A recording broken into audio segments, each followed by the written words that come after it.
প্রিয় দর্শক, সাজ্জাদ কাদেরের প্রেতে নিন, শুভেচ্ছা নিন। এই মুহূর্তে আপনাদের সামনে কথা বলতে এসেছি পর্দার অন্তরালে কি হচ্ছে এই প্রসঙ্গটা নিয়ে আপনাদের সামনে এই মুহূর্তে কথা বলবো। আপনারা জানেন যে গতকাল এবং আজকে বেশ কিছু আলোচিত ঘটনা ঘটেছে।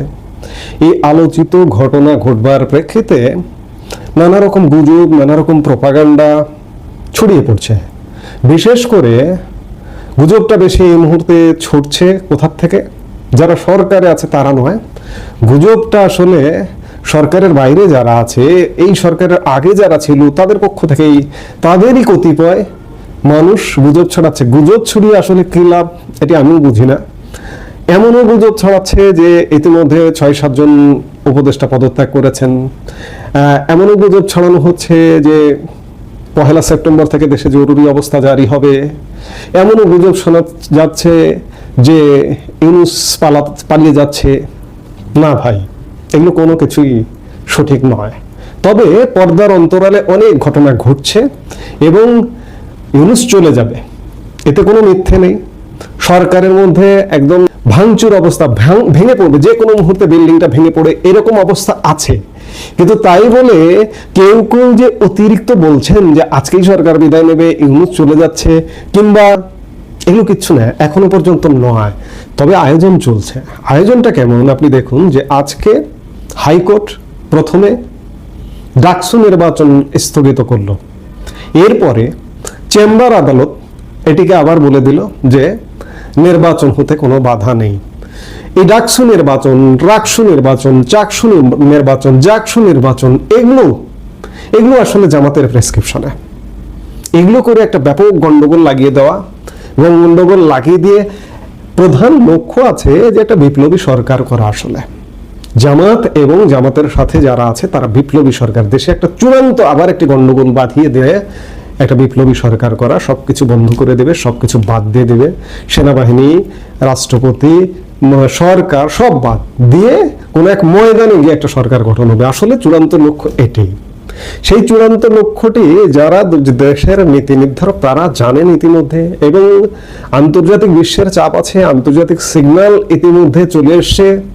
যার দরুন আপনারা দুদিন ধরে খেয়াল করছেন, গতকালকে আজকে সেনাপ্রধানের তৎপরতা বেড়ে গেছে। সেনাপ্রধান বিভিন্ন জায়গায় কথা বলছেন, আলাপ করছেন, এবং ডাকসু নির্বাচনটা স্থগিত করাটার পেছনে যেটি কারণ সেটি হচ্ছে যে এই যে গন্ডগোল, যারা গন্ডগোল করতে চায়, যারা বিপ্লবী সরকারের জন্য দেশটাকে তৈরি করতে চায়, আবার একটা রক্তক্ষয়ী সংঘর্ষ করে এটি বন্ধ করা, এটি বন্ধ করাটাই মূলত ডাকসু নির্বাচন বন্ধ করা। ডাকসু নির্বাচন বন্ধ মানে সব ছাত্র সংসদ নির্বাচনই বন্ধ হয়ে যাবে।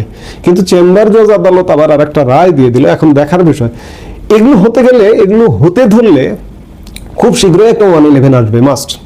কিন্তু নীতি নির্ধারক যারা, মূলত যারা নীতি নির্ধারক, তাদের মধ্যে আলাপটা এমনটা যে আপনারা জানেন যে আগামী 21শে অক্টোবর আপিল বিভাগে তত্ত্বাবধায়ক সংক্রান্ত আপিলের শুনানির দিন ধার্য করা আছে।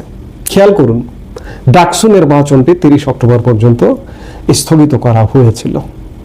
21শে অক্টোবর এবং 30শে অক্টোবর। 21শে অক্টোবর কি কারণে এই রায়টা হয়ে যেতে পারে, এবং রায় হওয়ার ফলে সাথে সাথে তত্ত্বাবধায়ক ব্যবস্থা, আমাদের সংবিধানে যে তত্ত্বাবধায়ক ব্যবস্থাটা আছে সেটিও কার্যকর হতে পারে। সূত্রের খবর বলছে যে গতকাল সেনাপ্রধান জেনারেল ওয়াকারুজ্জামান প্রধান বিচারপতি সৈয়দ রেফাত আহমেদের সাথে দেখা করবার কারণটা হচ্ছে যে রায় হবার সাথে সাথে তত্ত্বাবধায়ক সরকার ব্যবস্থা বাস্তবায়ন করা। এটা এখনো পর্যন্ত আলোচনাধীন আছে আসলে কি হবে। আপনারা খেয়াল করেছেন যে গত শুনানির দিন, রিভিউ শুনানি লাস্ট যেদিন হলো, সেদিন প্রধান বিচারপতি একটি কথা কিন্তু জিজ্ঞেস করেছিলেন যে যদি রায় হয় তত্ত্বাবধায়ক সরকারের পক্ষে, তাহলে তত্ত্বাবধায়ক সরকার কবে থেকে কার্যকর হবে। এই সব কিছু এবং একই যোগসূত্রে বাধা। এখন জটিলতা আছে হচ্ছে যে অক্টোবরে যদি তত্ত্বাবধায়ক সরকারের রায় হয় কিংবা সংবিধানের তত্ত্বাবধায়ক সরকার আসে, তাহলে যারা, আমি বারবার বলি, আজকে আর একটা ভিডিওতেও বলেছি, এর আগেও বলেছি যে এখনই যে যদি হয় অক্টোবরের মধ্যে, যদি হয় তত্ত্বাবধায়ক সরকার ব্যবস্থা যদি 21 তারিখে রায় হয়ে গেল, তার সপ্তাহখানেকের মধ্যে হয় তত্ত্বাবধায়ক সরকারটা গঠন করতে হয়, তাহলে কি হবে? তাহলে সর্বশেষ অবসরপ্রাপ্ত প্রধান বিচারপতি দুইজনকে, একজন যদি নিতে রাজি না হন, বিচারপতি ওবায়দুল হাসান, তার আগে অবসর নিয়েছেন হাসান ফয়েজ সিদ্দিকী, তারা যদি রাজি না হন, বিচারপতি ওবায়দুল হাসান রাজি না হলে হবেন হাসান ফয়েজ সিদ্দিকী, হাসান ফয়েজ সিদ্দিকী যদি রাজি না হন, তাহলে আপিল বিভাগের সর্বশেষ অবসরপ্রাপ্ত বিচারপতি, আপিল বিভাগের সর্বশেষ যারা অবসর নিয়েছেন তারাও যদি রাজি না হন, তাহলে রাষ্ট্রপতি রাজনৈতিক দলগুলোর সাথে আলাপ করে একজন নিউট্রাল মানুষকে খুঁজবেন। সেক্ষেত্রেও যদি না পাওয়া যায়, তাহলে চূড়ান্ত বিচারে রাষ্ট্রপতি দায়িত্ব নেন। এটি যদি অক্টোবরে করতে হয়, আরেকটি অক্টোবরের পরে নভেম্বর ডিসেম্বর, আর 2 মাস পরে যদি করেন, তাহলে প্রধান উপদেষ্টা হবেন 27শে ডিসেম্বরের পরে যদি করেন বর্তমান প্রধান বিচারপতি সৈয়দ রিফাত আহমেদ। কিন্তু এই যে সৈয়দ রিফাত আহমেদ এই দায়িত্বে আসবেন কিনা কিংবা দায়িত্বটা নেবেন কিনা, সে ব্যাপারে যথেষ্ট সন্দেহ সংশয় আছে। এই আলাপটা যখন আমি করতে আসি, তখনই আমার মনে পড়ে যায় 2006 সালের প্রধান বিচারপতি কে এম হাসান, যে কে এম হাসানকে বিএনপি জামাত নিজেরা সাজিয়ে গুছিয়ে দায়িত্ব দিতে চেয়েছিল, এমনকি 2 বছর তার চাকরির বয়স বাড়িয়ে পর্যন্ত সর্বশেষ অবসরপ্রাপ্ত প্রধান বিচারপতি কে এম হাসানকে করেছিল, কিন্তু কে এম হাসান তখন দায়িত্ব নেননি, যার কারণে 111 সরকার এসেছিল। আজকে এই যে গড়াইতে গড়াইতে অক্টোবর থেকে নভেম্বর ডিসেম্বর, গড়াইতে যদি ডিসেম্বরের শেষ নাগাদ যায়, তাহলে সৈয়দ রিফাত আহমেদকে, এখন যারা আছেন তারা সৈয়দ রিফাত আহমেদকেই পছন্দ করবেন যে সৈয়দ রিফাত আহমেদই প্রধান উপদেষ্টা হন। তিনি যদি দায়িত্ব না নেন, ডিসেম্বরে গিয়েও সেই আবার ঘুরে ফিরে 111 সরকার।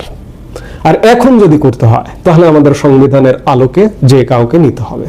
চূড়ান্ত 5টা ধাপ আছে, 5টা ধাপের সর্বশেষ ধাপ হচ্ছে মহামান্য রাষ্ট্রপতি অতিরিক্ত দায়িত্ব হিসেবে নেন। কিন্তু সেটাকে বর্তমান বন্দোবস্ত বর্তমান যারা আছেন তারা মানবেন কিনা, সবকিছু মিলে আসলে আপনারা অনেকে বলছেন যে জরুরি অবস্থা জারি হলো বলে পদত্যাগ করলো সরকারের অনেক উপদেষ্টা, পদত্যাগপত্র ইতিমধ্যে জমা দিয়েছেন, প্রধান উপদেষ্টা পালানোর পথ খুঁজছেন। সরকারের ভেতরে টালমাটাল অবস্থা আছে। এই টালমাটাল অবস্থাটাকেই দেশি বিদেশি ব্যবস্থাপনায় সামলানোর একটা চেষ্টা হচ্ছে। কিন্তু যারা বলছেন হঠাৎ করে আজকে কালকে হয়ে যাবে, আজকে কালকে হবে না, এমন কোন পরিস্থিতি, যারা বলছেন আপনাদের উদ্দেশ্যেই বলি যে এমন কোন পরিস্থিতি আপনারা ক্রিয়েট করতে পারেননি যে আজকেই জরুরি অবস্থা জারি হতে হবে, আজকেই সরকারের 7 জন উপদেষ্টা পদত্যাগ করতে হবে, কিংবা আজকেই ডক্টর ইউনূস পালিয়ে যেতে হবে। না, দেশে অচল অবস্থা আছে, চারিদিকে ভঙ্গুর, চারিদিকে ভয়াবহ অবস্থা, বিশ্ববিদ্যালয়গুলোকে অগ্নিগিরি করে রাখা হয়েছে এবং সার্বিকভাবে আইন শৃঙ্খলা পরিস্থিতি ভয়ঙ্কর, ভয়ানক, দেশের টান টান উত্তেজনা। কিন্তু এটা এখনই হবার মতো, এখনই ঘটনা ঘটবার মতো ঘটনা এখনো পর্যন্ত হয়নি। তবে একথাও বলে রাখা ভালো, এই যে ছাত্র সংসদ নির্বাচন প্রথমে হাইকোর্ট স্থগিত করলো, তারপরে চেম্বার জজ আদালত এটিকে আবার নির্বাচন হতে বাধা নেই এমন পর্যায়ে এলো। আবার কি হবে এটি বলা কঠিন এই মুহূর্তে। শেষ পর্যন্ত যদি ডাকসু নির্বাচন হয়, এই নির্বাচনগুলোকে কেন্দ্র করে সংবিধান বাদ, তার আগেই ডিসেম্বরে যাওয়া লাগবে না, এর মধ্যেই 111 সরকার আসবে। যদি এই পরিস্থিতি ক্রিয়েট হয়, আমি বলছি কিন্তু যদি প্রচন্ড সাংঘর্ষিক, মার কাট, লাশ পড়ছে, রক্ত পড়ছে, এরকম পরিস্থিতির উদ্ভব হয় যদি আগামী 7-10 দিন 1 মাসের মধ্যে, তাহলে, আর যদি না হয় এইভাবেই যদি ঠান্ডা থাকে, তাহলে অক্টোবর পর্যন্ত, রায় পর্যন্ত অপেক্ষা করতে হবে। এবং অক্টোবর পর্যন্ত অপেক্ষা করেও সমাধান হবে কিনা সেটি এই মুহূর্তে বসে বলা কঠিন। ডিসেম্বর পর্যন্ত অপেক্ষা করতে হতে পারে। কাজেই আজকে বা কালকে কিছু ঘটছে অন্তরালে এমন কোনো আভাস নেই। পরিস্থিতি দারুণ ঘোলাটে, বারবার বলছি, আবারও এই কথায় ফিরে আসছি, পরিস্থিতির নিদারুণ ঘোলাটে। কিন্তু ওই যে যারা বলছেন আজকে জরুরি অবস্থা জারি হচ্ছে, কালকেই সবাই পদত্যাগ করছেন, না, আপনারা কিছু করতে পারেননি এখনো পর্যন্ত। একটা কথা এখানে এই প্রসঙ্গে বলি যে আওয়ামী লীগের ভালো মন্দ মানুষ সবকিছু মিলেই তো আছে, গুজববাজও কিছু আছে তো, তাই না?